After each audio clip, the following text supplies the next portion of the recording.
Nagsisigawan ng isang Donnie Pangilinan na may ka-love team pa ako, pre. Nax naman. May ka-love team pa po ako. Nax naman. So, syempre, nagsisigaw sila ngayon.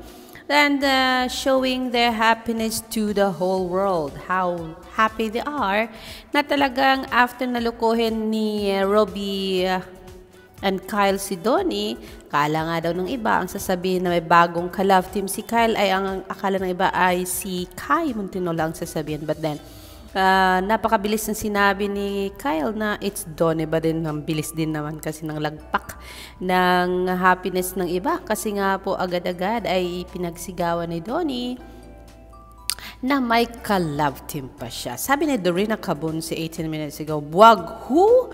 Kayo dyan, solid ang Don Bell. He knows everything. Hanap na lang kasi sila ng ibang ka-love team. Loyal yan siya kay Bell." Sabi ng iba, "Sorry Kyle, alam na agad kung sinong dadalhin ni Donnie." Kung sabi dito, yung sumali kayo sa games, tapos sabi ng game facilitator, "Bring me your ka-love team." Ang dadalhin daw ni Donnie ay si Bel Mariano and not Kyle Echari. Misha Amber is saying it's Don Bell month. Ayan po, at ipinakita niya mga pictures ni Bel and Donnie. Naku, malapit-lapit na rin ang Halloween. Ano naman kaya ang mangyayari sa Halloween, mga kaibigan? Pero aba, sabi ni Yene, si Donnie na nagsabi, so ang lakas ng loob nila ngayon, magsisigaw sa buong mundo na hayan nga. At buhay pa rin ang love team na Donnie and Bell. Pero ano itong sinabi ni Bell noon, mga kaibigan, back dito sa post na ito? Let's go back to this one. May sinabi, nasaan na? Tignan natin. Nasaan na? Meron ako nakita kanina, mga kaibigan. It's about, I lost it. Hindi ko na i-save ang picture na yon. It was about Bel Mariano saying something. Hanapin ko nga, mga kaibigan. May sinabi kasi ang isang Bel Mariano about love team. May sakit po ba ang bebe natin? Get well soon. Kaya pala wala siya sa ASAP Live kasi siya ang one of the host ng ASAP. Kung kaya wala siya sa ASAP kasi nga po kahapon pa lang na may interview siya with Miss Maricel Soriano, ay paus na po ang isang Bel Mariano. Sabi dito ni Rebels, "We're thrilled to announce the block screening schedule for Meet, Greet and Buy in collaboration with the Don Bell team treasurers. Let's fill the cinemas with love, cheers, and support for Bell. Seats are limited, register now for sure, and secure your spot and be part of this block screening." At ito daw po ay mangyayari when block screening hosted by Rebels Official and Don Bell Treasures. Wednesday, November 12, 4 to 6 p.m. Ticket price as low as 450 pesos lang daw po, mga kaibigan. At pwede nyo daw mapanood ang movie ni Bel Mariano na Meet, Greet, and Buy. May sakit po ba ang bebe natin? Get well soon, Belinda. Sabi kasi ni SCTTI, "Get well soon, bebe. Bel Mariano, take care and get plenty of rest. Love you so much."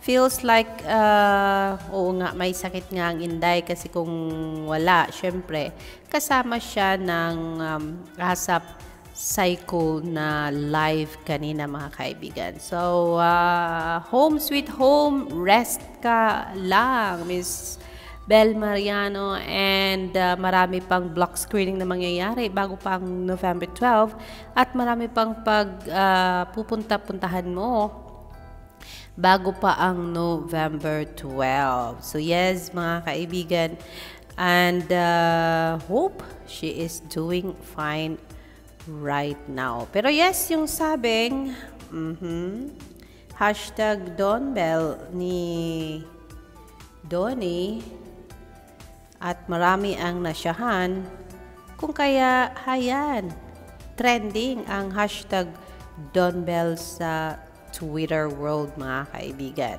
So, sabi nila kung sino daw po ang may gustong magkaroon ng love team with Donnie Pangilinan. Na ako, manigas daw kayo kasi sabi daw dito, si Donnie na daw po mismo ang nagsisigaw na siya ay may ka-love team pa. Oh, di ba? May ka-love team pa ako. So, ibig sabihin, he's not sure kung anong mangyayari sa unahan, mga kaibigan. O, diba? Ganoon naman talaga ang mga love team. Yun nga si Edward noon pinagsisigawang. Love team pa rin naman kami. Pero in the end, wala rin nangyari kasi hindi rin sila naging love team na at binuwag nga ang Mayward. Ganyan nga, Kyle. Yan ang bagong love team mo. Pasensya na. Ingat ni Guts ka kay Dons. May love team pa raw siya. So, yes, doon ka daw, Kyle Ichari, kay Lito, kay Kai Montinola at huwag kay Donnie. Partida, joke lang naman ni Kyle yun. Pero di payag si Master. So, what more pa kaya sa mga idolo ninyo na siniship nyo kay Donnie? Gumising na kasi kayo. Aminin nyo na sa sarili nyo na si Belle lang ang gusto niyan. Wala naman pong problema kasi if you are talking about Maidon, they are so vocal about saying they are only after a project and they are not about pushing sa management ng isang din ni Donnie team. Kita nyo naman kung gaano. Thank you, Team Kyle. At nakita na mistansya ang may katakot sa Pangilinan. And ingat na ingat si Inday kasi nga siyempre, nagre-respeto niya din yung love team ni Donnie and Belle Mariano. Kasi magkakaibigan po yan sila behind the camera. So, no need to be threatened about. Aba, sabi ni Trisha Ann Fronda, yung sabi ni Kyle biglaan, natakot tuloy ako sa mukha ni Donnie na seryoso. Agad pagkasabing may love team pa ako, ano ka ba? Kaya todo yung tawa ni Kyle, tawa ng naasar na naman, kaibigan. Buti na lang mabilis sumagot si Donnie. Nako, hindi biro, hindi bro, may love team pa ako, ano ka ba? Pero yes, kita ko sa reaction ni Donnie, pero doon ako sa tawa ni Kyle, mapang-asar na kaibigan talaga. Yun ang sabi napansin ni Miss Fronda. Pero ano to? Huwag kayo paluko-luko dyan. Huwag galitin ng mga tao na nanahimik. Baka masaktan kayo. Sabi daw kasi dito, Belle is excited to explore projects on her own, but she's quick to stress this is not a separation from Donnie, but a widening of horizon. We are very supportive of each other's, and we both have been very vocal about it. She emphasizes, this journey is what's going to help us grow, and it doesn't necessarily mean that we're no longer working with each other. So, kaya, pinagmumukha talaga nila dito na yung pagkakaroon lang ng individual projects is for them to grow more sa showbiz industry. It's not about parting ways as love team, mga kaibigan. One and only and always his love team and kanyang Bibi Belinda. So, huwag kayong maproblema dyan, mga bubblies. Kasi, non-Donbell shippers, bashers, bokya or zero. Donbell shippers publish 100 points today and forever. Naku, kayong pakakasiguro. Kasi maraming love team na umabot ng 10 at 15 taon ay nagkakahiwalay din in the end. Kahit na naging sila na, ay naghiwalay pa rin. So, yes, only time can reveal kung anong mangyayari sa unahan. So, for now, ang mabuting gawin ay alagaan anong meron kayo at wag masyadong pakasigurado. Masakit ang masaktan pag dumating ang panahon. So, di ba? Gaya na lang ng pagkalugmok ng Kathniel, pagkalugmok ng Liz Ken, pagkalugmok ng J-Teen, at pagkalugmok ng Mayward, mga kaibigan. Takes time for them to heal and oo, may mga naka-move on na. Pero itong Donbell, sinasabi ninyo na they are rooted with trust and love. So, let's see kung saan sila darating, mga kaibigan. Of course, we are happy kung sila ay darating sa dulo, gaya na lang ni Melay at saka ni Jason. Jason ba yung kanyang asawa? Na nagpakasal at nagkaanak kay Bebe Stella and Bebe Mela. And then that is a story na talagang forever. So yes. Sabi dito, Trisha Ann from the 7 hours ago. May bago daw love team pero si Donnie Pangilinan kalaban mo, hahaha. Wala uwian na kay Bel Mariano pa din yung uuwi. Ipagsigawan mo, Donnie, para marinig ng mga bingi. Muntik pa mahampas sa haba ka manok ko yan.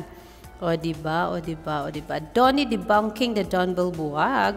Sobrang happy ako, sabi ni Babae Riego 7 hours ago. Sobrang happy ako makasama ko yung bagong love team ko. Hindi bro, may love team pa ako. At yun ay si Don Bell daw, mga kaibigan. So yes. Talagang ilang beses nilang i-post ito sa social media for the latest of Don Bell just to give emphasis na may love team pa si Donnie. Oh, meron na, mga kaibigan. What we are here being so happy is that at least si Donnie mismo ang nagsabi na meron pa siyang love team. Sabi ni Tink Nato, loud and clear, may love team pa siya at Don Bell po yun. Huwag baguhin ng istorya. Yun ang sabi. Ang sarap sa tenga, sabi ni Tink Nato. The assurance na may Don Bell pa talaga. Huwag kayo mag-alala kasi ang alam namin, pagkatapos ng mga individual projects nila ay magkakaroon sila ng project together again, ang Don Bell po, mga kaibigan. So let them be, let them work peacefully sa kung anong merong project sila ngayon, and nire-respeto naman ng management ang kanilang love team until now, and hindi sila binibigyan ng problema. And yes, kahit sumisigaw pa si We Love the Teen na gusto niya magkaroon din ng project si River Joseph at saka si Bel Mariano, and there are some people asking for a project for Bel and Joshua Garcia kasi nakita nila na meron din itong charisma, and together meron itong tawag dito para may click din sa masa. So tanging management ang nakakaalam. Sabi ko nun, sus, nagtanong pa kayo, baka where is Kisses? Kasi ayaw siyang makasama ni Donnie Pangilinan kasi Don Bell buwag na. Ay, where's Belinda Facebook? Anong meron dito? At nagkagulo rin, sinama na dito si Kisses. Gusto ko yung inunahan mo na, Miss Darla, yung mga posibleng comments. Pero thanks you po for loving both Don Bell. Asan nga po ba ang baby love ni Donato? Nasa puso niya po, Miss Darla. Nasa amin po, nagkakapi siya ngayon, sabi naman ni Stand By Me. Pero sabi, ayan po kasi sa Facebook account ni Darla Soler ay may pa-shoutout siya. After ng photo taken na magkasama sila ni Donnie, nasan daw? Hinanap syempre ang ka-love team na si Miss Belinda, mga kaibigan. Pero yes, nasali si Kisses dito. Syempre may mga donkeys pa rin na umaasa hanggang ngayon na meron pa rin Don Kiss, mga kaibigan. So yes. May sinabi dito, anonymous is saying na sinadya or hindi, Donnie Pangilinan and Kyle's tandem, Don Kyle, and sa Bicol pa. Kisses is a Bicolana. Then his character and Maymay's character are friends series, which in real life, besties talaga si Maymay and si Kisses. Then si Miss Lorna pala, owner ng dating kondo nila Kisses. Don Bell. No? Ang gulo naman nun. Team Don Kiss Yarn. Same sa tandem nila ng Secret Girlfriend daw ni Donnie Pangilinan na si Kisses. Don Kiss kaya lanayang paki si Donnie sa love team nila ni Belinda kasi matagal niya na gustong mabuwag, makawala sa hashtag Don Bell. Yan po ay hindi po natin maintindihan hanggang ngayon kung bakit meron pa rin ganyang mga issues na kumakalat sa social media kasi hanggang ngayon di natin alam kung ano talaga ang real score. Sino ba talaga ang ka-love team na gusto ng isang Donnie Pangilinan? At may pa-donkeys na may pa Maydon pa, at ngayon ay may pa Don Bell at may Don Kyle pa. So, yes, mga kaibigan, wala naman ang problema. Don Bell, it's okay. Don Kes, it's okay. Don Kyle, it's okay. As long as kung masaya si Donnie, punta siya doon. Diyan naman siya palagi at malaki ang karisma niya sa madlang people na sinusundan palagi ang bawat galaw niya. Every mall na pinupuntahan niya ay pinupuno ng mga bystanders at pinagsisigawan ang Donnie, mga kaibigan. So, it's Donnie, I think, na nagdala ng maraming fans sa love team na Don Bell. So, kung kaya, it's all right kasi malaki rin naman ang followership ng isang Bell Mariano. So, together, they're making the world so round and making lots and lots and lots of smiles para sa mga bubblies, mga kaibigan, pag magkasama silang dalawa. So that is the latest, the assurance of Donnie na meron pa siyang love team ay talagang nagpapasaya sa mga bubblies. At the end of the day, it's Donnie who's claiming na meron pa siyang ka-love team until now. Alexander Lexer Chus, magandang gabi sa inyong lahat.